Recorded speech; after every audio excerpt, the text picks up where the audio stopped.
ಜಗನ್ನಾಥದಾಸರು ನಮ್ಮ ಉಪಾಸನೆಗೆ ಬೇಕಾದ ಪ್ರಮೇಯಗಳನ್ನೆಲ್ಲ ಒಂದು ಕಡೆ ಜೋಡಿಸಿದ್ದಾರೆ.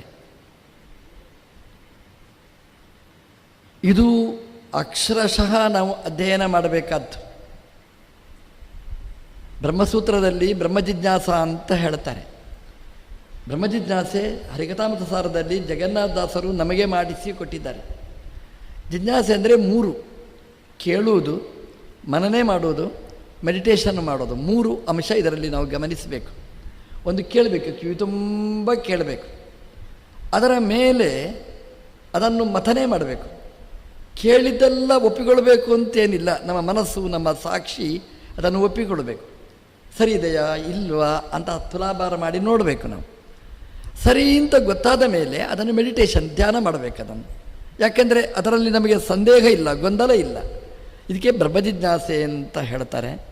ಹರಿಕಥಾಮೃತ ಸಾರದಲ್ಲಿ ಇಂತಹ ಬ್ರಹ್ಮಜಿಜ್ಞಾಸೆಯನ್ನು ಜಗನ್ನಾಥದಾಸರು ನಮಗೆ ನಡೆಸಿಕೊಟ್ಟಿದ್ದಾರೆ. ಹೇಳಲಿಕ್ಕಿದು ಕನ್ನಡ ಶಬ್ದ, ಎಲ್ಲ ಸುಸಂಸ್ಕೃತ ಶಬ್ದಗಳು. ಪ್ರತಿಮೆ, ಶಾಲಿಗ್ರಾಮ, ಗೋ, ಅಭ್ಯಾಗತ, ಅತಿಥಿ, ಶ್ರೀ ತುಳಸಿ. ಕನ್ನಡ ಯಾವುದಿದೆ? ಕೊನೆಗೆ ಒಂದು ಅವನದಿಷ್ಟಾನ, ಅವನ ಅಂತ ಒಂದು ಕನ್ನಡ ಬಿಟ್ಟರೆ ಮತ್ತು ಯಾವುದೂ ಕನ್ನಡ ಶಬ್ದ ಇಲ್ಲ. ಹಾಗಾಗಿ ದೇವರ ಪೂಜೆಯಲ್ಲಿ ಹೇಳಬಹುದಾದಂತಹ ಮಡೀಯ ಗ್ರಂಥ ಅಂತಂದರೆ ಹರಿಕಥಾಮೃತ ಸಾರ.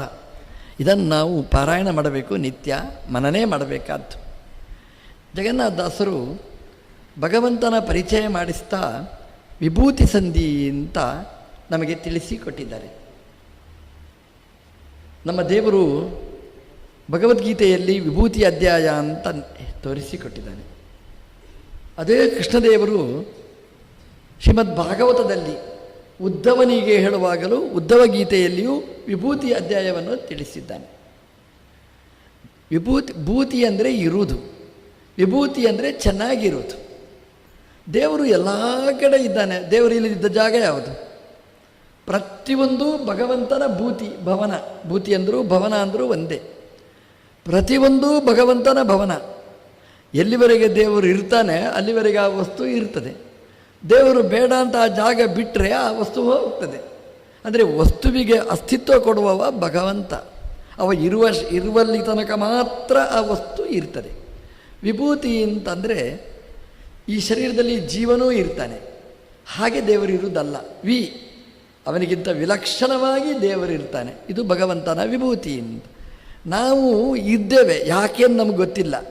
ಎಲ್ಲಿವರೆಗೆ ಇರಬೇಕು ಅಂತಲೂ ಗೊತ್ತಿಲ್ಲ, ಹೇಗಿರಬೇಕು ಅಂತಲೂ ಗೊತ್ತಿಲ್ಲ. ನಮ್ಮ ದೇವರು ಹಾಗಲ್ಲ. ಅವನಿಗೆ ಗೊತ್ತಿದೆ ಹೇಗಿರಬೇಕು, ಎಲ್ಲಿವರೆಗಿರಬೇಕು, ಯಾಕಿರಬೇಕು, ಇವನನ್ನು ಏನು ಮಾಡಬೇಕು, ಅದೆಲ್ಲ ಗೊತ್ತಿದ್ದು ಇರುವವ ವಿಭೂತಿ. ವಿಶೇಷೇಣ ಭೂತಿ, ವಿಭೂತಿ ಅಂತ ಹೇಳ್ತಾರೆ. ದೇವರು ಎಷ್ಟು ಜವಾಬ್ದಾರಿ ನೋಡಿ. ನಾವು ಮಕ್ಕಳನ್ನು ಹಡೀತೇವೆ, ಮಕ್ಕಳನ್ನು ಪಡೀತೇವೆ. ಆದರೆ ಮಕ್ಕಳನ್ನು ನಾವು ಎಷ್ಟು ಹೊತ್ತುಕೊಂತಿರುತ್ತೇವೆ. ಈ ಹಿಮವತ್ ಪರ್ವತ, ಈ ಬೆಟ್ಟಗಳಿವೆ ನೋಡಿ, ಅಲ್ಲಿ ಆ ಹೆಣ್ಮಕ್ಕಳನ್ನು ನೋಡಬೇಕು. ಅವರು ಚಿಕ್ಕ ಚಿಕ್ಕ ಮಕ್ಕಳು, ತಾವು ಉದ್ಯೋಗಕ್ಕೆ ಹೋಗ್ತಾರೆ, ಬೆಟ್ಟ ಹತ್ತಿಕೊಂಡು ಹೋಗ್ತಾರೆ, ಅನಾಯಾಸವಾಗಿ ಹತ್ತಿ ಹೋಗ್ತಾರೆ. ನಮಗೆ ಮನೆಯಲ್ಲಿ ಫಸ್ಟ್ ಫ್ಲೋರ್, ಸೆಕೆಂಡ್ ಫ್ಲೋರ್ ಹೋಗಬೇಕಾದರೆ ಲಿಫ್ಟ್ ಬೇಕು. ಅವರು ಬೆಟ್ಟವನ್ನು ಹತ್ತಿ ಹೋಗ್ತಾರೆ, ಕಾಲ್ನಡಿಗೆಯಲ್ಲಿ ಹತ್ತಿ ಹೋಗ್ತಾರೆ. ಅದರಲ್ಲಿ ಅವರಿಗೆ ಬೇಕಾದ ವಸ್ತುಗಳನ್ನೂ ಸೊಂಟಕ್ಕೆ ಕಟ್ಟಿಕೊಂಡು ಹೋಗ್ತಾರೆ. ಅಷ್ಟೇ ಅಲ್ಲ, ತನ್ನ ಮಗುವನ್ನು ಕೂಡ ಒಂದು ಚೀಲ ಮಾಡಿ ಬೆನ್ನಲ್ಲಿ ಹೊತ್ತುಕೊಂಡು ಹೋಗ್ತಾರೆ. ನಮಗೆ ಪ್ರೀತಿ ಉಂಟು ಮಕ್ಕಳ ಮೇಲೆ, ಅವರ ಪ್ರೀತಿ ಎಷ್ಟು ದೊಡ್ಡದು ನೋಡಿ. ಮಕ್ಕಳನ್ನು ಬಿಟ್ಟು ಹೋಗೋದಿಲ್ಲ. ಹಾಗಾಗಿ ಅವರಿಗೆ ಟ್ರೈನಿಂಗ್ ಹೇಗಾಗುತ್ತೆ ಅಂತಂದರೆ, ಮನೆಯಲ್ಲಿ ಐಷಾರಾಮ ರೂಮ್ನಲ್ಲಿ ಅಲ್ಲ, ಇಂತಹ ಬೆಟ್ಟ ಕಾಡಿನಲ್ಲಿ ಹೊತ್ತುಕೊಂಡು ಹೋಗಿ ಅಲ್ಲಿಂದ ಟ್ರೈನಿಂಗ್ ಮಕ್ಕಳಿಗೆ, ಅಲ್ಲಿಂದ ಸುಶಿಕ್ಷಣೆ ಸಿಗ್ತದೆ. ನಮ್ಮ ದೇವರು ಅದಕ್ಕಿಂತಲೂ ದೊಡ್ಡವ. ಎಷ್ಟು ದೊಡ್ಡವ ಅಂತಂದರೆ, ತತ್ಸೃಷ್ಟ ತದೇವ ಅನುಪ್ರಾವಿಶತ್ ಅಂತ. ಭಗವಂತ ಒಂದು ವಸ್ತುವನ್ನು ಸೃಷ್ಟಿ ಮಾಡ್ತಾನೆ, ಅದರ ಒಳಗೆ ಪ್ರವೇಶ ಮಾಡ್ತಾನೆ ಅಂತ. ಆ ರೂಪದಿಂದ ಅಲ್ಲಿ ಪ್ರವೇಶ ಮಾಡ್ತಾನೆ ಅಂತ, ಅಲ್ಲಿಯೇ ಇರ್ತಾನೆ ಅಂತ. ನಾವೊಂದು ವಾಚ್ಮ್ಯಾನ್ ಅಂತ ಇಡ್ತೇವೆ. ಎಷ್ಟು ಹೊತ್ತು ಈ ವಾಚ್ ಮಾಡ್ತಾನೆ ಅವನು ಮನುಷ್ಯ, ಅವನಿಗೂ ನಿದ್ದೆ ಬರುತ್ತೆ ಅಲ್ವಾ. ನಮ್ಮ ದೇವರು ಹಾಗೆಲ್ಲ ನೋಡಿ, ವಾಚ್ಮ್ಯಾನೇ ಅವನು. ನಾವು ಸಂಬಳ ಕೊಡದಿದ್ದರೂ ನಮ್ಮನ್ನು ಕಾಯ್ತಾ ಇರ್ತಾನೆ. ವಾಚ್ಮ್ಯಾನ್ ಸುಮ್ಮನೆ ನೋಡ್ತಾ ಇರ್ತಾನೆ ಅಷ್ಟೇ ಹೊರತು ಅದಕ್ಕಿಂತ ಹೆಚ್ಚು ಏನು ಕಾಯ್ತಾನೆ? ಗಲಾಟೆ ಮಾಡ್ಬೋದು ಅಷ್ಟೇ, ಓ ಅಂತ ಹೇಳ್ಬೋದು ಅಷ್ಟೇ. ನಮ್ಮ ದೇವರು ಶಬ್ದ ಗಲಾಟೆ ಏನೂ ಮಾಡದೆ ನಮ್ಮನ್ನು ಕಾಯ್ತಾನೆ. ಕಾಲ ಕಾಲಕ್ಕೆ ಏನೇನು ಬೇಕೋ ಕಾಯ್ತಾನೆ. ನಮಗೆ ಕೆಲವು ಸಲ ಸಿಟ್ಟು ಬರುವುದು ಅಂತುಂಟು. ರೀ ದೇವ್ರಿಗೆ ಮಂಡಿ ನೋವು ಕೊಟ್ಟ ಏನು ರೀ ದೇವರು ಅಂತ ಹೇಳ್ತೇವೆ ನಾವು. ನೋಡಿ, ಒಂದು ಗಾಡಿಯಲ್ಲಿ ಹೋಗುವಾಗ ರೆಡ್ ಲೈಟ್ ಬರ್ತದೆ. ರೆಡ್ ಲೈಟ್ ಬಂದ ಕೂಡಲೇ ಅದು ಏನು ಹೇಳುತ್ತೆ? ನೋಡಿ, ಗಾಡಿ ಕೆಟ್ಟಿದೆ, ಎಲ್ಲಾದರೂ ಶೋರೂಮ್ ಕರ್ಕೊಂಡೋಗಿ, ಶೋರೂಮ್ ಕರ್ಕೊಂಡು ಹೋದರೆ ರಿಪೇರಿ ಆಗುತ್ತೆ, ಆರಾಮಾಗಿ ಹೋಗುತ್ತೇವೆ. ಆ ರೆಡ್ ಲೈಟ್ ತೋರಿಸೋದು ದೋಷನ? ಅದು ಗುಣ, ಇಂಡಿಕೇಟರ್ ಅದು. ಅಂದರೆ ಈ ಗಾಡಿ ಕೆಟ್ಟು ಹೋಗ್ತಾ ಇದೆ, ಇದನ್ನು ಸರಿಪಡಿಸಿ, ವಾರ್ನಿಂಗ್, ಇದು ಇಂಡಿಕೇಟರ್ ಅದು. ಹೇಗೆ ಒಂದು ಗಾಡಿಯಲ್ಲಿ ರೆಡ್ ಲೈಟ್ ಅದು ಸಿಗ್ನಲ್, ಅದು ನಮಗೆ ಮುಂದೆ ಬರ್ತಕ್ಕ ಅನಿಷ್ಟಗಳನ್ನು ಸೂಚನೆ ಮಾಡುತ್ತೆ.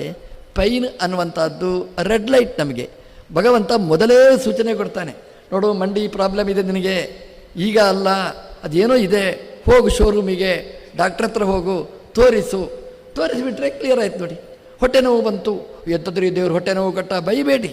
ಹೊಟ್ಟೆ ನೋವು ಕೊಡದಿದ್ದರೆ ಒಳಗಿನಿಂದಲೇ ಮಿಷನ್ ಕೆಟ್ಟು ಹೋಗ್ತಿತ್ತು. ನಿಮಗೆ ಆ ಪೇಯ್ನ್ ಕೊಟ್ಟದ್ರಿಂದ ಡಾಕ್ಟ್ರ್ ಹತ್ರ ಹೋಗ್ತೀರಿ. ನೋಡಿ, ಕ್ಯಾನ್ಸರ್ನಂತಹ ಅದ್ಭುತ ರೋಗಗಳಿವೆ. ಆ ರೋಗಗಳು ಗೊತ್ತೇ ಆಗೋದಿಲ್ಲ. ನೋಡಿ, ನೀವು ಅದಕ್ಕೆ ಬೈರಿ. ನಮಗೆ ಇದೆಲ್ಲ ಗೊತ್ತಾಗುವ ಹಾಗೆ ಮಾಡ್ತಾನೆ ಭಗವಂತ.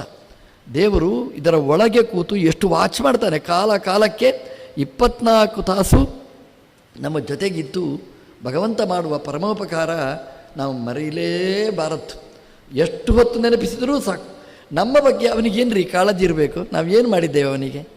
ಆದರೆ ನಮ್ಮ ಬಗ್ಗೆ ಇಷ್ಟೊಂದು ಕಾಳಜಿ ಮಾಡ್ತಾನೆ ಅಂತಂದರೆ, ನಾವು ಸ್ವಲ್ಪ ಹೊತ್ತು, ಒಂದು 10 ನಿಮಿಷ ಆದರೂ ಅವನ ಬಗ್ಗೆ ಕಾಳಜಿ ತೋರಿಸಲಿಲ್ಲ ಅಂತಂದರೆ ನಾವು ಎಷ್ಟು ಕೃತಜ್ಞರಾಗ್ತೇವೆ. ದಾಸರು ಈ ವಿಭೂತಿ ಸಂಧಿಯಲ್ಲಿ ಭಗವಂತ ಎಲ್ಲೆಲ್ಲಿ ಹೇಗೆ ಇರ್ತಾನೆ, ವಿಭೂತಿ ರೂಪ ಯಾವುದು ಅದವನದ್ದು, ಅದನ್ನು ನಮಗೆ ತೋರಿಸಿ ಕೊಟ್ಟಿದ್ದಾರೆ. ಎಲ್ಲ ಕಡೆ ಭಗವಂತನದ್ದು ವಿಭೂತಿ ರೂಪನೇ. ಜಡದಲ್ಲಿದ್ದಾನೆ ಭಗವಂತ, ಸ್ಥಾವರ ಮರಗಿಡಗಳಲ್ಲಿರ್ತಾನೆ, ಜಂಗಮ ಬೇರೆ ಬೇರೆ ಪ್ರಾಣಿಗಳಲ್ಲಿರ್ತಾನೆ, ನಮ್ಮ ಮನುಷ್ಯ ಪ್ರಾಣಿಯಲ್ಲಿಯೂ ಭಗವಂತ ಇರ್ತಾನೆ. ಭಗವಂತ ಇಲ್ಲದಿದ್ದ ಜಾಗನೇ ಇಲ್ಲ.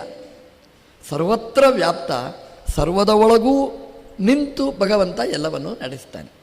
ಇದನ್ನು ಉಪನಿಷತ್ತಲ್ಲಿ ಹೇಳಿದ್ದಾರೆ, ಭೂತೇಶು ಭೂತೇಶು ವಿಚಿಂತ್ಯ ಧೀರಾಹ ಅಂತ. ಪ್ರತಿಯೊಂದು ಪ್ರಾಣಿಯಲ್ಲಿಯೂ ಭಗವಂತ ಇದ್ದಾನೆ, ಚಿಂತನೆ ಮಾಡಬೇಕಂತೆ. ದೊಡ್ಡ ಉಪಾಸನೆ.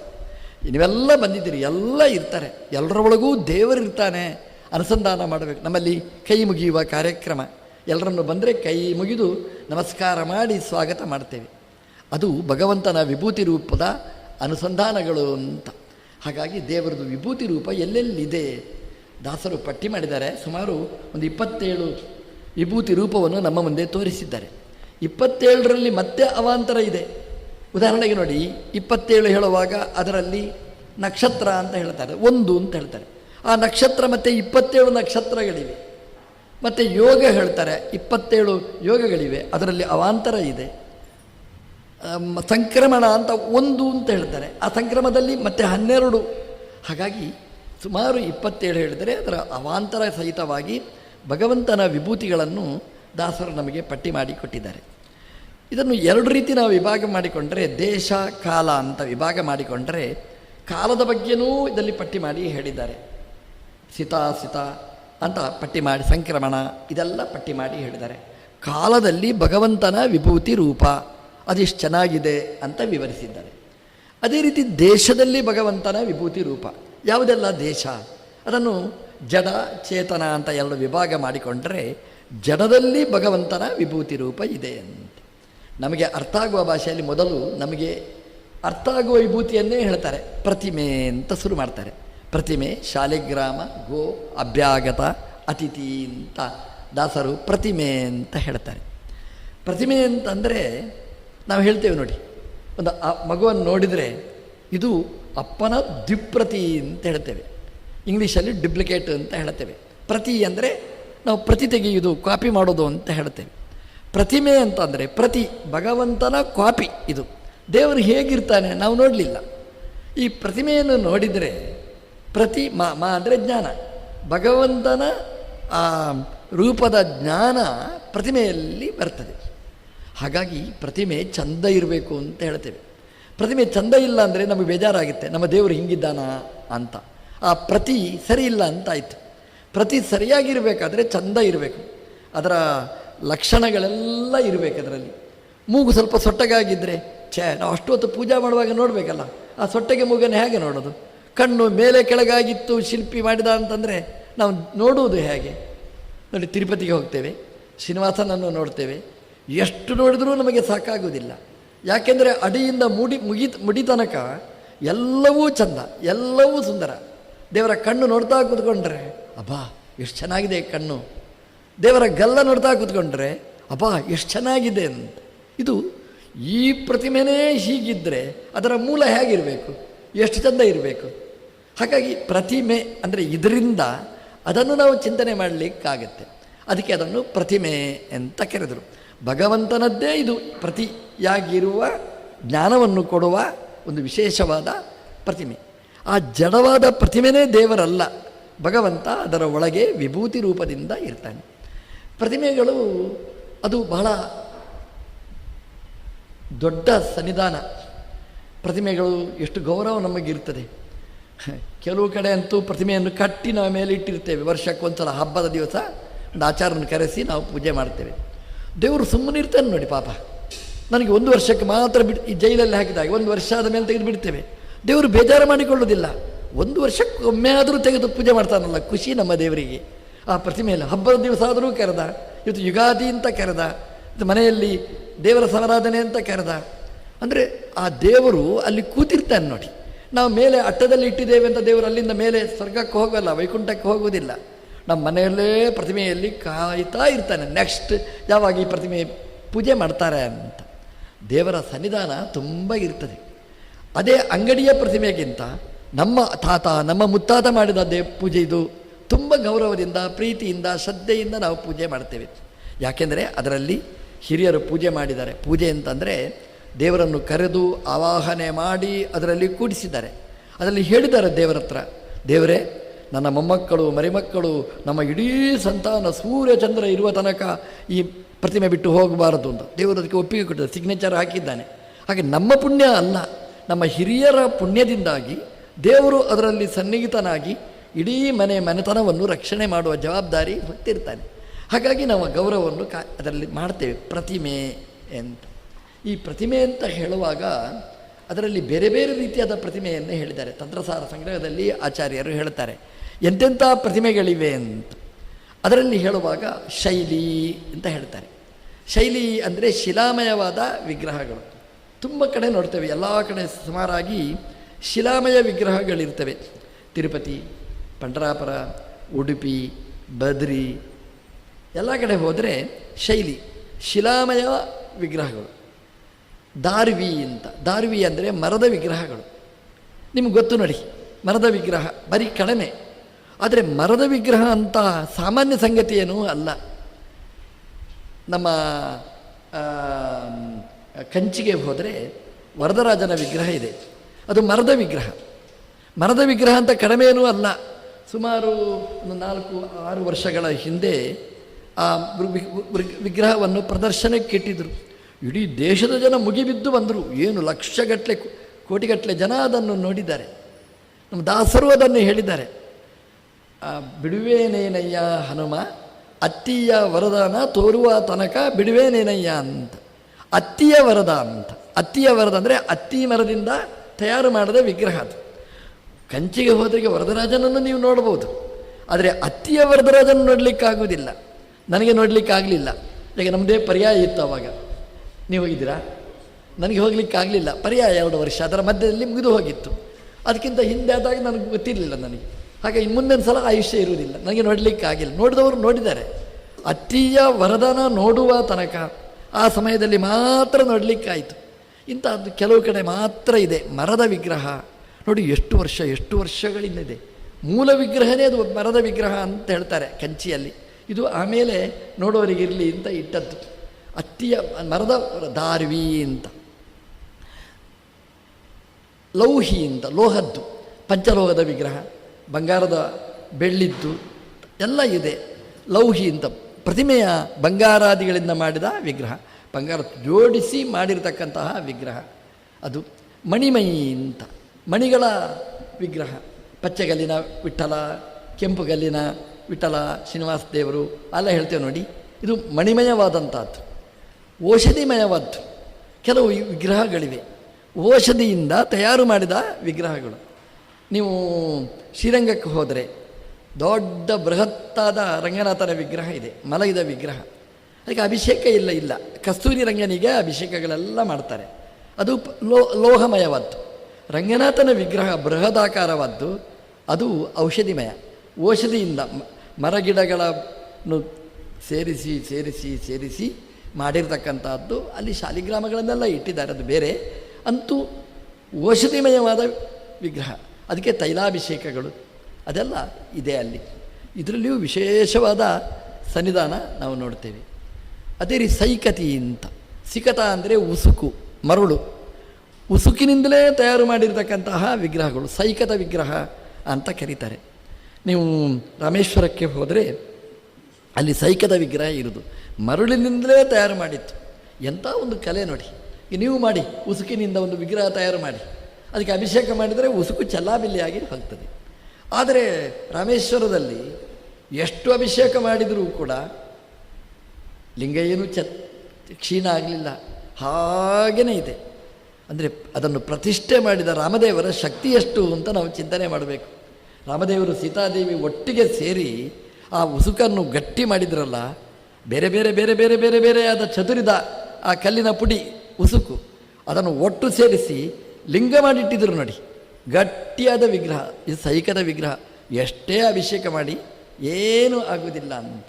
ಇದನ್ನು ನಾವು ಚಿಂತನೆ ಮಾಡಬೇಕು ಮನೆಯಲ್ಲಿ. ಸೈಕತ ಲಿಂಗ, ರಾಮದೇವರು ಉಸುಕನ್ನು ಸೇರಿ ಗಟ್ಟಿಯಾದ ಲಿಂಗವನ್ನು ತಯಾರು ಮಾಡಿದ್ದಾರೆ. ಈ ಉಪಾಸನೆ ನಾವು ದಿನಾ ಮನೆಯಲ್ಲಿ ಮಾಡಿದರೆ ಮನೆಯಲ್ಲಿಯೂ ಒಂದು ಸೈಕತ ಲಿಂಗ. ನಮ್ಮದು ಮನೆಯಲ್ಲಿ ಏನಾಗಿದೆ ಅಂತಂದರೆ, ನಾವು ಹೇಳಿದ್ದು ನಮ್ಮ ಹೆಂಡತಿಗಾಗೋದಿಲ್ಲ, ಹೆಂಡತಿ ಹೇಳಿದ್ದು ಗಂಡನಿಗಾಗೋದಿಲ್ಲ, ಗಂಡ ಹೇಳಿದ್ದು ಮಕ್ಕಳಿಗಾಗೋದಿಲ್ಲ. ಎಲ್ಲ ಸೈಕತದಾಗಿ ಉಸುಕಿನ ಹಾಗೆ ಬೇರೆ ಬೇರೆ ಬೇರೆ ಬೇರೆ ಬೇರೆ ಬೇರೆ ಆಗಿರ್ತದೆ. ರಾಮದೇವರ ಹತ್ರ ಸೀತಾದೇವಿ ಹತ್ರ ದಿನಾ ನಾವು ಪ್ರಾರ್ಥನೆ ಮಾಡಿದರೆ ಈ ಉಸುಕುಗಳನ್ನು ನೀವು ಒಟ್ಟು ಮಾಡಿ ಲಿಂಗ ಮಾಡಿ ಒಂದು ಮನೆಯಲ್ಲಿ ರಾಮೇಶ್ವರ ತಯಾರು ಮಾಡಿ ಅಂತ ಹೇಳಿದರೆ ನಮ್ಮ ಮನೆ ಅದು ಸುಭದ್ರವಾಗ್ತದೆ, ಮನೆ ಚೆನ್ನಾಗಿರ್ತದೆ, ಎಲ್ಲರ ಅಭಿಪ್ರಾಯನೂ ಒಂದುಗೂಡ್ತದೆ, ಒಟ್ಟಾಗುತ್ತೆ. ಸೈಕತ ಲಿಂಗ ಅಂತ, ಮನೋಮಯ ಲಿಂಗ ಅಂತ ಹೇಳ್ತಾರೆ. ಅದು ಬಹಳ ವಿಶೇಷ. ಮನಸ್ಸಿನಲ್ಲಿಯೇ ದೇವರ ಪ್ರತಿಮೆಯನ್ನು ತಯಾರು ಮಾಡುವಂಥದ್ದು. ಮನಸ್ಸಿನಲ್ಲಿ ಇಲ್ಲಿ ಕೂತು ಬೆಳಗ್ಗೆ ಸುಪ್ರಭಾತದಲ್ಲಿ ನಮ್ಮ ಗೀತಮ್ಮ ಗ್ರಹಚಾರ ಮಾಡಿಸ್ತಾರೆ ನೋಡಿ, ನಾಳೆ ಇವತ್ತು ಮಾಡಿಸಿರಬೇಕು. ಭಾಳ ತುಂಬ ಸುಂದರವಾಗಿ ಮಾಡಿಸ್ತಾರೆ. ಅಂದರೆ ನಾವಿಲ್ಲಿ ಕೂತ್ರೆ ತಿರುಪತಿಯ ಶ್ರೀನಿವಾಸ ದೇವರು ಇಲ್ಲಿ ಬರಬೇಕು, ಪಂಡರಾಪುರದ ವಿಠ್ಠಲ ದೇವರು ಬರಬೇಕು, ಉಡುಪಿಯ ಕೃಷ್ಣದೇವರು ಬರಬೇಕು, ಬದರಿಯಿಂದ ನಾರಾಯಣ ದೇವರು ಬರಬೇಕು. ನಮ್ಮದು ಹಾಗಲ್ಲ. ನಾವು ಬದರಿಗೆ ಹೋದರೆ ದೇವರು ಉಡುಪಿಗೆ ಓಡಿ ಹೋಗ್ತಾರೆ, ಉಡುಪಿಗೆ ಹೋದರೆ ಬದರಿಗೆ ಹೋಗ್ತಾರೆ. ನಮ್ಮದು ಹಾಗಾಗಬಾರ್ದು. ಎಲ್ಲ ಕಡೆಯಿಂದ ದೇವರು ನಮ್ಮ ಈ ಮನಸ್ಸಿನ ಮಂಟಪಕ್ಕೆ ಬರಬೇಕು. ಇದು ಮನೋಮಯೀವಾದಂತಹ ಪ್ರತಿಮೆ. ಈ ಪ್ರತಿಮೆ ದೊಡ್ಡ ಪ್ರತಿಮೆ, ಶ್ರೇಷ್ಠವಾದ ಪ್ರತಿಮೆ. ನಾವು ಆ ದೇವಸ್ಥಾನಕ್ಕೆ ಹೋದರೂ ಈ ಪ್ರತಿಮೆ ತಯಾರು ಮಾಡಬೇಕು. ನಾವು ದೇವರನ್ನು ನೋಡಲಿಕ್ಕೆ ಹೋಗುವುದಲ್ಲ, ಅಲ್ಲಿಂದ ನಮ್ಮ ಮನಸ್ಸಿನಲ್ಲಿ ಆವಾಹನೆ ಮಾಡಲಿಕ್ಕೆ ನಾವು ಹೋಗೋದು. ನಮ್ಮಲ್ಲಿ ಎಷ್ಟು ಚಂದ ಕಾನ್ಸೆಪ್ಟ್ ಇದೆ ನೋಡಿ, ಉತ್ಸವದ ಕಾನ್ಸೆಪ್ಟ್ ಇದೆ ನಮ್ಮಲ್ಲಿ. ಉತ್ಸವ ಹೇಗೆ ಅಂದರೆ, ನೀವು ಉಡುಪಿಗೆ ಬನ್ನಿ, ಎಲ್ಲ ಕಡೆ ನೋಡಿ ನೀವು. ಈಗ ಮೊದಲು ಗರ್ಭಗುಡಿಯಿಂದ ದೇವರನ್ನು ತರ್ತಾರೆ, ಪಲ್ಲಕ್ಕಿಯಲ್ಲಿ, ಬಂಗಾರದ ಪಲ್ಲಕ್ಕಿಯಲ್ಲಿ ದೇವರನ್ನು ತರ್ತಾರೆ. ತಿರುಪತಿಯಲ್ಲಿ, ಉಡುಪಿಯಲ್ಲಿ ನೀವು ನೋಡಿ, ಎಲ್ಲ ಕಡೆ ಪಲ್ಲಕ್ಕಿಯಲ್ಲಿ ಹೊತ್ತು ತರ್ತಾರೆ. ಅಲ್ಲಿಂದ ರಥದಲ್ಲಿ ದೇವರನ್ನು ಇಡ್ತಾರೆ. ರಥದಲ್ಲಿ ದೇವರನ್ನು ಇಟ್ಟರೆ ಹಗ್ಗ ಹಾಕಿ ನಾವು ಎಳೆಯುತ್ತೇವೆ. ಎಷ್ಟು ಚೆನ್ನಾಗಿ ಒಳ್ಳೆಯ ಕಾನ್ಸೆಪ್ಟ್ ನೋಡಿ. ದೇವರೇ ಬರ್ತಾರೆ. ದೇವರು ಬರುವಾಗ ಗರ್ಭಗುಡಿಯಲ್ಲಿ ಪೂಜೆ ಎಲ್ಲ ಆಗುವುದಿಲ್ಲ, ಆ ಮೂಲ ದೇವರೇ ಬರ್ತಾರೆ ಅನ್ನುವ ಚಿಂತನೆ ನಮ್ಮಲ್ಲಿ ಇರ್ತದೆ. ರಥಕ್ಕೆ ದೇವರು ಬಂದು ಕೂತರು, ನಾವು ಹಗ್ಗ ಹಾಕಿ ಎಳೆಯುವುದು. ಏನು ಹಗ್ಗ? ಹಗ್ಗ ಅಂದರೆ ಪ್ರೇಮ ಪಾಶ, ಪ್ರೀತಿಯಿಂದ ದೇವರನ್ನು ಎಳೆಯುವುದು. ಏನು ಎಳೆಯುವುದು? ರಥ ಅಲ್ಲ, ರಥದಲ್ಲಿ ಕೂತ ದೇವರನ್ನು ಪ್ರೀತಿಯ ಪಾಶದಿಂದ ನನ್ನ ಮನೋರಥಕ್ಕೆ ಬಾ ಅಂತ ಎಳೆಯುವುದೇ ರಥೋತ್ಸವದ ಮೂಲ ಉದ್ದೇಶ. ಅಂದರೆ ದೇವಸ್ಥಾನದಿಂದ ರಥದಲ್ಲಿ ಕೂತು ನಮ್ಮ ಮನೆಗೆ, ನಮ್ಮ ಮನಸ್ಸಿಗೆ ದೇವರು ಬರಬೇಕು. ವರ್ಷಕ್ಕೊಂದ್ಸಲ ಬಂದರೆ ಇದು ವಿಭೂತಿಯಾಗಿ ಬಿಡ್ತದೆ ದೇವರದ್ದು. ಇದೇ ಉತ್ಸವದ ಮೂಲ ವಿಗ್ರಹ. ನಾವು ಹಗ್ಗ ಎಳೆದು ಅಯ್ಯೋ ಅಂತ ಇಷ್ಟು ಎಳೆದೆ ಅಂತ ನಮಗೇನು ಕಷ್ಟ ಏನಿಲ್ಲ. ಕಷ್ಟ ಎಲ್ಲಿ ಅಂತಂದರೆ ಆ ಪ್ರೀತಿಯಿಂದ ದೇವರನ್ನು ನಮ್ಮಲ್ಲಿ ಕೂಡಿಸೋದೇ ಶ್ರಮದ ಕೆಲಸ. ಅದು ಮಾಡಬೇಕು. ಅದಕ್ಕೆ ಈ ಪ್ರತಿಮೆ ಅಂತ ಮೊದಲು ದಾಸರು ಹೇಳ್ತಾರೆ. ನಮ್ಮ ಪೂಜೆಯಲ್ಲಿ ಪ್ರಧಾನ ಪಾತ್ರ ವಹಿಸಿರತಕ್ಕಂಥದ್ದು ಪ್ರತಿಮೆ, ಭಗವಂತನ ವಿಭೂತಿ ರೂಪ. ಆ ಪ್ರತಿಮೆಯಲ್ಲಿ ದೇವರು ವಿಶೇಷವಾಗಿ ಅಲ್ಲಿ ಕೂತು ನಮ್ಮ ಇಷ್ಟಾರ್ಥಗಳನ್ನು ನೆರವೇರಿಸ್ತಾರೆ ಅಂತ. ಪ್ರತಿಮೆ ಶಾಲಿಗ್ರಾಮ ಅಂತ ಅನಂತರದ್ದು. ಶಾಲಿಗ್ರಾಮ ಅಂತ ಅಂದರೆ ನಿತ್ಯ ಸನ್ನಿಧಾನ. ಪ್ರತಿಮೆಯಲ್ಲಿ ದೇವರನ್ನು ಆವಾಹನೆ ಮಾಡಬೇಕು. ಶಾಲಿಗ್ರಾಮದಲ್ಲಿ ಆವಾಹನೆ ಎಲ್ಲ ಇಲ್ಲವೇ ಇಲ್ಲ.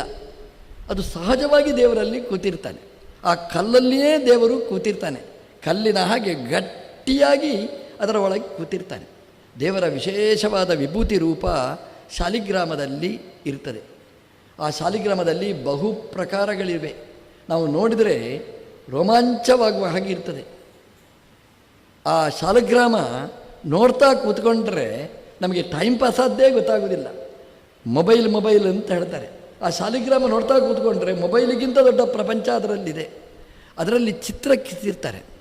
ಅದು ಅಂಗಡಿಯಲ್ಲಿ ಕೆತ್ತುವುದಲ್ಲ. ನೀವು ಗಂಡಕಿ ನದಿಯಿಂದ ಆ ಕಲ್ಲು ತೆಗೆದರೆ ಸಹಜವಾಗಿ ಅದರಲ್ಲಿ ಸುದರ್ಶನಗಳಿರ್ತದೆ. ಹೇಗೆ ಒಬ್ಬ ಅಕ್ಕಸಾಲಿಗನ ಕೈಯಲ್ಲಿ ಕೊಟ್ಟರೆ ಅವನು ಚಕ್ರ ಬಿಡಿಸ್ತಾನೆ, ಅದಕ್ಕಿಂತ ರೋಚಕವಾಗಿ ಶಾಲಿಗ್ರಾಮದಲ್ಲಿ ಆ ಚಕ್ರಗಳನ್ನು ಕೆತ್ತಿಸಿರ್ತಾರೆ. ಅದರಲ್ಲಿ ಮೇರು ಅಂತಿರ್ತದೆ, ಎತ್ತರದ ಒಂದು ಗುಡ್ಡ. ಅದು ಎಷ್ಟು ಚಕ್ರಗಳಿರ್ತದೆ. 1 ಚಕ್ರ, 2 ಚಕ್ರ, 3 ಚಕ್ರ, 6 ಚಕ್ರ, 5 ಚಕ್ರ, 10 ಚಕ್ರ, 21 ಚಕ್ರ, 19 ಚಕ್ರ, ಎಷ್ಟೆಷ್ಟು ಚಕ್ರಗಳು ಇರ್ತದೆ. ಅದು ಯಾರು ಕೆತ್ತಿದ್ರು ಅಂತ ಒಂದು ಪ್ರಶ್ನೆ ಅಷ್ಟೇ. ಯಾರೂ ಕೆತ್ತಿದ್ದಲ್ಲ. ಯಾಕೆಂದರೆ ನಮ್ಮ ಕೈ ಆ ಶಾಲಗ್ರಾಮದ ರಂಧ್ರದ ಒಳಗೆ ಪ್ರವೇಶ ಮಾಡೋದಿಲ್ಲ. ನಮಗೆ ಕಣ್ಣೇ ಪ್ರವೇಶ ಮಾಡೋದಿಲ್ಲ, ಕೈ ಹೇಗೆ ಪ್ರವೇಶ ಮಾಡಬೇಕು? ಹಾಗಾಗಿ ಭಗವಂತನ ವಿಭೂತಿ ರೂಪ ಅದರಲ್ಲಿ ಕೂತಿರ್ತದೆ. ಅದರಲ್ಲಿ ಭಗವಂತ ಸನ್ನಿಹಿತ ಆಗಿರ್ತಾನೆ. ಆ ಪೂಜೆ ತುಂಬ ವಿಶೇಷವಾದ್ದು. ತೀರ್ಥ ಆಗಬೇಕಾದ್ರೆ ಶಾಲಗ್ರಾಮಕ್ಕೆ ಅಭಿಷೇಕ ಮಾಡಬೇಕು. ನೀವು ತಿರುಪತಿಗೆ ಹೋಗಿ, ಉಡುಪಿಗೆ ಹೋಗಿ, ಶ್ರೀರಂಗಕ್ಕೆ ಹೋಗಿ, ಬದರಿಗೆ ಹೋಗಿ, ಅಲ್ಲಿ ಅಭಿಷೇಕದ ಜೊತೆಗೆ ಶಾಲಿಗ್ರಾಮ ಇಟ್ಟಿರ್ತಾರೆ. ಶಾಲಿಗ್ರಾಮ ಇಲ್ಲದೆ ತೀರ್ಥ ಆಗುವುದಿಲ್ಲ. ಪ್ರತಿಮೆಯ ಜೊತೆಗೆ ಶಾಲಗ್ರಾಮ, ಸುದರ್ಶನ ಅದು ತೀರ್ಥಕ್ಕೆ ಅವಿಭಾಜ್ಯವಾದ ಅಂಗ. ಆ ತೀರ್ಥಕ್ಕೆ ಮುಖ್ಯವಾಗಿ ಬೇಕಾದ್ದು. ಆ ಹೆಸರೇ ಚೆನ್ನಾಗಿದೆ ನೋಡಿ, ಶಾಲಿಗ್ರಾಮ. ಶಾಲಿ ಅಂದರೆ ಶೋಭಿಸುವಂಥದ್ದು. ಶಾಲು ಅಂತ ಹೇಳ್ತೇವೆ ನೋಡಿ. ಶಾಲು ಹಾಕ್ಕೊಂಡ್ರೆ ಅಬ್ಬಾ ಎಷ್ಟು ಚೆನ್ನಾಗಿದ್ದಾರೆ ಅಂತ ಹೇಳ್ತೇವೆ. ಶಾಲಿ ಅಂದರೆ ಶೋಭಿಸುವಂಥದ್ದು. ಗ್ರಾಮ ಅಂತಂದರೆ ಸಮುದಾಯ, ಇಂದ್ರಿಯ ಗ್ರಾಮ ಅಂತ, ಇಂದ್ರಿಯಗಳ ಒಂದು ಗುಂಪು. ಶಾಲಿಗ್ರಾಮ ಅಂದರೆ ಶೋಭಿಸುವ ಸುದರ್ಶನಗಳ ಗುಂಪು ಎಲ್ಲಿದೆ ಅದನ್ನು ಶಾಲಿಗ್ರಾಮ ಅಂತ ಕರೀತಾರೆ. ಅದರಲ್ಲಿ ಭಗವಂತನ ನಿತ್ಯ ಸನ್ನಿಧಾನ, ಭಗವಂತನ ವಿಭೂತಿ ರೂಪ ಆ ಶಾಲಿಗ್ರಾಮದಲ್ಲಿ ಇರ್ತದೆ ಅಂತ. ಪ್ರತಿಮೆ, ಶಾಲಿಗ್ರಾಮ, ಗೋ ಅಭ್ಯಾಗತ ಅತಿಥಿ. ಗೋವು ಅಂತ ಮತ್ತೊಂದು. ಗೋವಿನಲ್ಲಿ ಭಗವಂತನ ವಿಶೇಷವಾದ ಸನ್ನಿಧಾನ. ನಾನದನ್ನೇನು ಹೇಳಲೇಬೇಕಾಗಿಲ್ಲ. ಗೋವಿನಲ್ಲಿ ಎಲ್ಲವೂ ಮನುಷ್ಯನಿಗೆ ಬೇಕಾದ್ದು, ಅದಕ್ಕೆ ಯಾವುದೂ ಬೇಡ. ಏನು ಇದೆ ಅಲ್ಲಿ? ಸಾಮಾನ್ಯವಾಗಿ ಯಾವುದೇ ಒಂದು ಪ್ರಾಣಿದ್ದು ಮಲ ಮೂತ್ರ ಅದು ಹೇಯ, ಗಲಜೆ, ನಾವು ಅದನ್ನು ಮುಟ್ಟುವುದಿಲ್ಲ, ಮುಟ್ಟಲಿಕ್ಕೆ ಹೇಸಿಗೆ ನಮಗೆ. ಆದರೆ ಗೋವಿನ ಮಲಮೂತ್ರಗಳು ಕೂಡ ಅದು ಮಡಿಗೆ ಬೇಕು ನಮಗೆ, ನಮ್ಮನ್ನು ಶುದ್ಧಿ ಮಾಡುವಂಥದ್ದು. ಎಲ್ಲಿಯಾದರೂ ಒಂದು ದೋಷ ಇದ್ದರೆ ಆ ಸೆಗಣಿ ನಾವು ಅದರಲ್ಲಿ ತಟ್ಟಿದರೆ ಆ ಕೆಟ್ಟ ಬ್ಯಾಕ್ಟೀರಿಯಾಗಳು ನಷ್ಟ ಆಗಿ ಸತ್ತು ಹೋಗಿ ಅಲ್ಲಿ ರೋಗವೇ ದೂರ ಆಗಿ ಬಿಡ್ತದೆ. ಈ ಕಜ್ಜಿಯಲ್ಲಾಗುತ್ತೆ ನೋಡಿ, ಮೈ ತುಂಬ ಯಾವ ಔಷಧ ಹಾಕಿದರೂ ಹೋಗುವುದಿಲ್ಲ, ಮೈ ತುಂಬ ಕಜ್ಜಿ ಇರ್ತದೆ, ಚಿಕ್ಕ ಮಕ್ಕಳಿಗೆ ಸಹಜವಾಗಿರ್ತದೆ. ಈ ಗೋಮಯ ಇರ್ತದೆ ನೋಡಿ, ಒಂದು ರಾಶಿ, ಅದರಲ್ಲಿ ಕತ್ತಿನ ತನಕ 1 ತಾಸು ನಿಲ್ಲಿಸಿದರೆ, ಈ ಮಡ್ಬಾತ್ ಇದ್ದಾಗೇ ಈ ಗೋಮಯ ಬಾತ್ ಮಾಡಿದರೆ ಆ ಕಜ್ಜಿಯೆಲ್ಲ, ಆ ಎಲರ್ಜಿ ಏನಿದೆ ಅದೆಲ್ಲ ದೂರ ಆಗಿ ಬಿಡ್ತದೆ. ಎಂಥ ಮೆಡಿಸಿನ್! ನಮಗೆ ಹೊಟ್ಟೆಯೊಳಗೆ ದೋಷಗಳಿದ್ದರೆ ಪಂಚಗವ್ಯ ಪ್ರಾಶನ ಅಂತ, ಅದೆಲ್ಲ ಗೋವಿದ್ದೆ. ಗೋಮೂತ್ರ, ಗೋಮಯ, ಹಾಲು, ಮೊಸರು, ಇದೆಲ್ಲ ತುಪ್ಪ ಎಲ್ಲ ಗೋವಿನದ್ದೇ. ಅದು ಮೆಡಿಸಿನ್, ಬೆಸ್ಟ್ ಮೆಡಿಸಿನ್. ತ್ವಗಸ್ತಿಗತಂ ಪಾಪಂ. ಎಲ್ಲ ರೋಗಕ್ಕೆ ಮೂಲ ಅದು ರೋಗ, ಅದೆಲ್ಲ ಪರಿಹಾರ ಆಗ್ತದೆ. ಪಾಪ, ಎಲ್ಲ ರೋಗಗಳಿಗೆ ಮೂಲ ಪಾಪ. ಪಾಪ ಪರಿಹಾರ ಮಾಡುವ ಶಕ್ತಿ ಆ ಗೋಮಯದಲ್ಲಿ ಇರ್ತದೆ, ಗೋವಿನ ಪ್ರತಿ ಪದಾರ್ಥಗಳಲ್ಲಿ ಇರ್ತದೆ. ಯಾಕೆಂತಂದರೆ ಮೆಡಿಸಿನ್ ಅಂತ ಹೇಳಿದೆ ನೋಡಿ, ಗೋಮೂತ್ರ, ಗೋಮಯ, ಹಾಲು ಇದೆಲ್ಲವೂ ಮೆಡಿಸಿನ್. ತುಪ್ಪ ಇದೆಲ್ಲ ಅದು ಮಿತಿಯಲ್ಲಿ ಸ್ವೀಕಾರ ಮಾಡಬೇಕು, ಅದೆಲ್ಲ ಮೆಡಿಸಿನ್. ಅದು ಯಾಕೆ ಮೆಡಿಸಿನ್ ಅಂತಂದರೆ, ಈ ಗೋವುಗಳು ಬೆಟ್ಟ, ಕಾಡು, ಗುಡ್ಡಗಳಲ್ಲಿ ತಿರುಗಾಡಿಕೊಂಡು ಬರ್ತವೆ. ಅಲ್ಲಿ ಸೊಪ್ಪುಗಳನ್ನು ತಿಂತಾ ಬರ್ತವೆ. ಕಾಡಿನಲ್ಲಿ ಏನು ಸೊಪ್ಪು ಇದೆ ಒಂದೊಂದು ಕೂಡ ಔಷಧ. ಆಗ ಹೇಳಿದರು ನೋಡಿ, ಕೃಷ್ಣರಾಜ ಹೇಳಿದರು ಉಪನ್ಯಾಸದಲ್ಲಿ ಹೇಳಿದರು ನೋಡಿ, ನಾಚಿಕೆ ಮುಳ್ಳು ಅಂತ. ಅದೊಂದು ಎಂಥ ಮೆಡಿಸಿನ್. ಇಂಥದ್ದು ಯಾವುದೇ ನೀವು ಒಂದು ಕಡೆ ಸುತ್ತಾಡಿಕೊಂಡು ಬಂದರೆ ಅದೆಲ್ಲ ಒಂದೊಂದು ಗಿಡ ಒಂದೊಂದು ಮೆಡಿಸಿನ್. ಅದು ಡಾಕ್ಟ್ರುಗಳಿಗೆ ಗೊತ್ತಿದೆ, ನಮ್ಗೆ ಗೊತ್ತಿಲ್ಲ, ಹುಡುಕ್ಲಿಕ್ಕೆ ಗೊತ್ತಿಲ್ಲ. ಯೋಜಕಸ್ತತ್ರ ದುರ್ಲಭ. ಯಾವ ಗಿಡ ಯಾವ ರೋಗಕ್ಕೆ ಔಷಧ ನಮ್ಗೆ ಗೊತ್ತಿಲ್ಲ. ಆದರೆ ಈ ಪ್ರಾಣಿಗಳಿಗೆ ಚೆನ್ನಾಗಿ ಗೊತ್ತು. ಹಾಗಾಗಿ ಯಾವುದು ತಿನ್ನಬೇಕು, ತಿಮರೆ ಅಂದರೆ ಇದು ಬ್ರಾಹ್ಮಿ ಅದೆಲ್ಲ ಇರ್ತದೆ. ಅದು ತಿಂದರೆ ಅದು ಮೆಡಿಸಿನ್. ನಮಗೆ ಅದು ತಿನ್ನಲಿಕ್ಕಾಗತ್ತಾ? ಅದಕ್ಕೆ ನಮ್ಮ ಹಿರಿಯರು ದನವನ್ನು ಹೊರಗೆ ಕಳಿಸ್ತಿದ್ರು. ಅದು ಆ ಸೊಪ್ಪು ಎಲ್ಲ ತಿಂತದೆ, ಮೆಡಿಸಿನ್. ಅದರ ಪುನಃ ಮನೆಗೆ ಬಂದು ಅದನ್ನು ಹಲ್ಲಿಗೆ ತಂದು ಪುನಃ ಅದನ್ನು ಜಗೀತದೆ. ಒಳ್ಳೆ ಕಡಿದು ಕಡಿದು ಕಡಿದು ಅದು ಗೋಮೂತ್ರನೋ ಮೊದಲು ಹಾಲಾಗ್ತದೆ, ಆಮೇಲೆ ಗೋಮೂತ್ರ, ಗೋಮಯ, ಅದು ಎಲ್ಲದರಲ್ಲಿಯೂ ಔಷಧ ಗುಣಗಳು ತುಂಬಿಕೊಂಡಿರ್ತದೆ. ಹಾಗಾಗಿ ಗೋವು ನಮ್ಮ ಎಲ್ಲ ಕಾಯಿಲೆಗೆ ಬೇಕಾದ ಚಿಕಿತ್ಸೆಯನ್ನು ಕೊಡತಕ್ಕಂತಹ ಪ್ರಾಣಿ ಅದು ಗೋವು. ಯಾಕೆ ಅಂತಂದರೆ ಅಲ್ಲಿ ಗೋಪಾಲಕೃಷ್ಣ ಅದರಲ್ಲಿ ನೆಲೆಸಿರ್ತಾನೆ. ಆ ಗೋಪಾಲಕೃಷ್ಣನ ವಿಭೂತಿ ರೂಪ ಅಲ್ಲಿ ಇರುವುದರಿಂದ ಗೋವಿನದ್ದು ಎಲ್ಲವೂ ಮಡಿ, ಎಲ್ಲವೂ ಶುಚಿ, ಎಲ್ಲವೂ ಆರೋಗ್ಯ, ಎಲ್ಲವೂ ಪುಷ್ಟಿಪ್ರದವಾಗಿರ್ತಕ್ಕಂಥದ್ದು. ಯಾಕೆಂದರೆ ಭಗವಂತನ ವಿಭೂತಿ ರೂಪ. ನಮ್ಮ ದುರಂತ ಅಂತಂದರೆ ಅಂತಹ ಪ್ರಾಣಿ ನಮಗೆ ಕಾಮಧೇನು, ಅದು ಬೇಕಾದ್ದನ್ನು ಕೊಡ್ತಾ ಇದೆ. ಅದನ್ನು ಜೀವಂತವಾಗಿ ಕಡಿತಾರೆ ನೋಡಿ, ಎಂತಹ ರಾಕ್ಷಸರು. ನಾವು ಎಷ್ಟು ಶೋಚನೀಯವಾದ ಸ್ಥಿತಿ. ನಮ್ಮ ಕಣ್ಣೆದುರು ಕಾಲು ಕಿತ್ತು ಬಿಸಾಡ್ತಾರೆ. ಹೇಗೆ ಬರ್ತೇವೆ ಅವರಿಗೆ ಮನಸ್ಸು ಅಂತ. ಭಗವಂತನ ವಿಭೂತಿ ರೂಪ ಅದು ಜೀರ್ಣ ಆಗೋದಿಲ್ಲ ಅವರಿಗೆ. ಅದು ಪೂಜೆ ಮಾಡಬೇಕಾದ ಪ್ರಾಣಿ. ನಾವು ಊಟ ಮಾಡೋದಕ್ಕಿಂತ ಮುಂಚೆ ಗೋಗ್ರಾಸ ಕೊಟ್ಟು ಭಗವಂತನನ್ನು ಆರಾಧನೆ ಮಾಡಿ ಮತ್ತೆ ಆಹಾರ ಸ್ವೀಕಾರ ಮಾಡಬೇಕು ಅಂತ. ಅದು ಗೋವು. ಪ್ರತಿಮೆ ಶಾಲಿಗ್ರಾಮ ಗೋ. ಉತ್ತರ ಪ್ರದೇಶಕ್ಕೆ ಹೋದರೆ ಅಲ್ಲಿ ಕಾನೂನೇ ಇದೆ, ದನವನ್ನು ಯಾರೂ ಮುಟ್ಲಿಕ್ಕೆ ಸಾಧ್ಯ ಇಲ್ಲ ಅಂತ.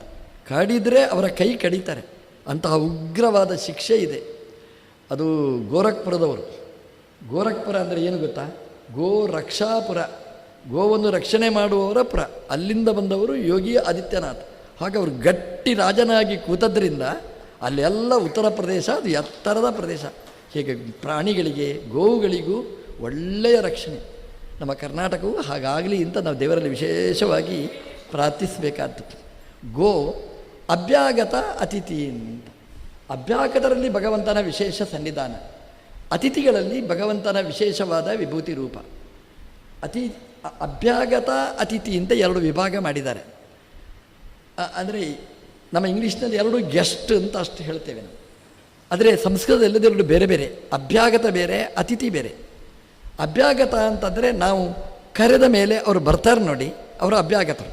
ನಾವು ಮನೆಗೆ ಹೋಗಿ ಆಹ್ವಾನ ಕೊಟ್ಟಿರ್ತೇವೆ, ರೀ ಬರಬೇಕು, ಖಂಡಿತ ಬರಬೇಕು ಅಂತ ನಾವು ಆಮಂತ್ರಣ ಕೊಟ್ಟ ಮೇಲೆ ಅವರು ಅದೇ ಸಮಯಕ್ಕೆ ಬರ್ತಾರೆ ನೋಡಿ. ಯಾವಾಗ ಬರಬೇಕು ಅಂತ ಕೇಳಿ ಬರ್ತಾರೆ ನೋಡಿ, ಅವರು ಅಭ್ಯಾಗತರು ಅಂತ ಹೇಳ್ತಾರೆ. ನಾವು ಕರೆದು ಬರುವುದರಿಂದ ಅವರು ಪೂಜನೀಯರಾದವರು.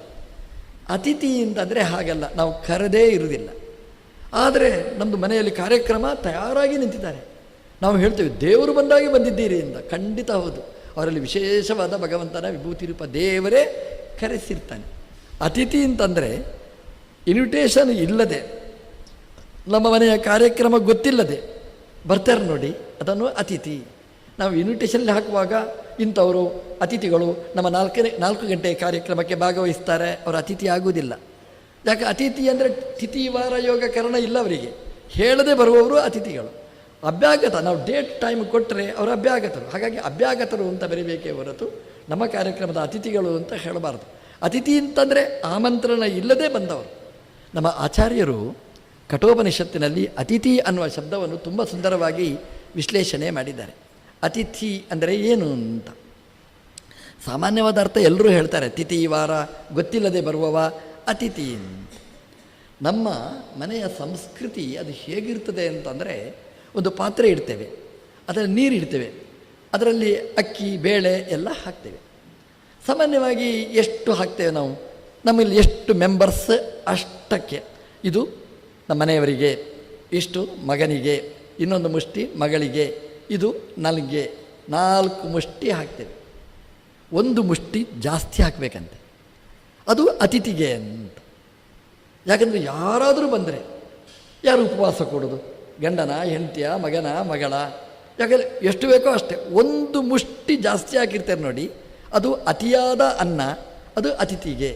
ಅತಿಥಿ ಯಾರೋ ಅದು ಏನು ಅಂತಂದರೆ, ನಮ್ಮಲ್ಲಿ ಆಚಾರ್ಯರು ಹೇಳ್ತಾರೆ, ದೇವರ ಪೂಜೆ ಎಲ್ಲ ಮಾಡಬೇಕಂತೆ, ವೈಶ್ವದೇವೆಲ್ಲ ಮಾಡಬೇಕಂತೆ, ನಾವಿನ್ನು ಊಟ ಮಾಡಬೇಕು. ಮಾಡೋದಕ್ಕಿಂತ ಮುಂಚೆ ಮನೆಯ ಬಾಗಿಲಲ್ಲಿ ಬಂದು ನಿಲ್ಲಬೇಕಂತೆ. ಯಾರಾದರೂ ಬರ್ತಾರೆ, ಬನ್ನಿ ನಮ್ಮ ಮನೆಗೆ ಸತ್ಕಾರ ಸ್ವೀಕಾರ ಮಾಡಿ ಊಟ ಮಾಡಿ ಹೋಗಿ ಅಂತ ಕರೆದು ಊಟ ಹಾಕಬೇಕಂತೆ, ಅದು ಅತಿಥಿ. ಹೇಳಿ ಬರೋರಲ್ಲ, ಈಚೆ ದಾರಿಯಲ್ಲಿ ಹೋಗ್ತಾ ಇರ್ತಾರೆ, ಅವರನ್ನು ಕರೆದು ನಾವು ಬಡಿಸಿ ಅವರಿಗೆ ಆತಿಥ್ಯ ಮಾಡಿದರೆ ಅದು ಅತಿಥಿ. ಥಾ ಅಂದರೆ ಅನ್ನ ಅಂತೆ. ತಿಷ್ಠತಿ ಅನೇನೇತಿ ತಮ್, ಯಾವುದರಿಂದ ನಾವು ಈ ಬದುಕ್ತೇವೆ ಅದು ಥಾ ಅಂದರೆ ಅನ್ನ. ಅತಿ ಥಾ ಅಂದರೆ ಅತಿಯಾದ ಅನ್ನ. 4 ಮುಷ್ಟಿ ಹಾಕಿರ್ತೇವೆ ಮನೆಯ ಮೆಂಬರ್ಸ್ಗಿಂತ, 1 ಮುಷ್ಟಿ ಜಾಸ್ತಿ ಹಾಕಿರ್ತೇವೆ, ಅದು ಅತಿಯಾದ ಅನ್ನ. ಅದು ಅತಿಥ ಯಾರು ಉಳ್ಳವ ಅವನು ಅತಿಥಿ, ಅವನಿಗೆ ಎಕ್ಸ್ಟ್ರಾ ಅನ್ನ ಅಲ್ಲ, ಅದು ಅವನಿಗೆ. ಅಲ್ರಿ 1 ತುತ್ತು ಜಾಸ್ತಿ ಆದರೆ ಏನು ಮಾಡೋದು? ಅದನ್ನು ಸಾಯಂಕಾಲಕ್ಕೆ ಉಪಯೋಗ ಮಾಡಿ ಅಂತ. ಅತಿಥಿ ಅಂತ ಅಂದರೆ ದೇವರು ಯಾವ ರೂಪದಿಂದ ನಮ್ಮ ಮನೆಗೆ ಬರ್ತಾರೆ ಅಂತ ಗೊತ್ತಿರುವುದಿಲ್ಲ. ಪರೀಕ್ಷೆ ಮಾಡಲಿಕ್ಕಲ್ಲ, ನಮ್ಮ ಸತ್ಕಾರ ಪ್ರೀತಿಯಿಂದ ಸ್ವೀಕಾರ ಮಾಡಲಿಕ್ಕೆ. ಅದಕ್ಕೆ ಅತಿಥಿ ಅಂತ ದಾಸರು ಹೇಳುವಾಗ, ಅತಿಥಿಯಲ್ಲಿ ಭಗವಂತನ ವಿಶೇಷ ವಿಭೂತಿ ರೂಪ. ದೇವರು ಬಂದರೆ ನಮಗೆ ಹೇಗೆ ಗೊತ್ತಾಗಬೇಕು? ಈ ಕಣ್ಣಿನಿಂದ. ಹಾಗಾಗಿ ದೇವರು ಬರುವುದೇ ಈ ರೂಪದಿಂದ, ಅತಿಥಿಯ ರೂಪದಲ್ಲಿ ನಮ್ಮ ಮನೆಗೆ ಬರ್ತಾನೆ. ಅವನ ಒಳಗೆ ದೇವರನ್ನು ಅನುಸಂಧಾನ ಮಾಡಿ ಊಟ ಹಾಕಬೇಕು. ಹಾಗಾಗಿ ಅತಿಥಿಗೆ ನಾವು ಭಾರೀ ಉಪಚಾರ ಮಾಡ್ತೇವೆ ಅಂತಲ್ಲ, ಇದು ದೇವರಿಗೆ ಮಾಡುವ ಸತ್ಕಾರ ಅಂತ ಅನುಸಂಧಾನ ಮಾಡಿದರೆ 100ಕ್ಕೆ 100 ಮಾರ್ಕ್ ದೇವರು ಕೊಡ್ತಾನೆ ಅಂತ. ರೀ ಅವನು 10 ಕಡೆ ಹೇಳಿಕೊಂಡು ಬರಲಿ ಅಂತ ಹೇಳಿದ್ರೆ ಅದಕ್ಕೆ 10 ಮಾರ್ಕ್ ಮೈನಸ್ ಮಾಡ್ತಾನೆ. ನಾವು ನಿಷ್ಕಾಮವಾಗಿ ಪ್ರೀತಿಯಿಂದ ನಮ್ಮ ದೇವರು ಇಲ್ಲಿದ್ದಾನೆ, ಅವನು ತೃಪ್ತನಾಗಲಿ ಅಂತ ನಾವು ಬಡಿಸಿದರೆ ಅದು ವಿಭೂತಿ ಭಗವಂತನನ್ನು, ವಿಭೂತಿ ರೂಪದ ಭಗವಂತನನ್ನು ಆರಾಧನೆ ಮಾಡಿದ ಹಾಗೆ ಅಂತ ದಾಸರು 27 ವಿಭೂತಿ ರೂಪಗಳನ್ನು ಹೇಳ್ತಾರೆ. ಮತ್ತು ನಾಳೆ ಸೇರಿದಾಗ ನೋಡೋಣ ಅಂತ ಹೇಳ್ತಾ ಪ್ರವಚನವನ್ನು ಕೃಷ್ಣಾರ್ಪಣ.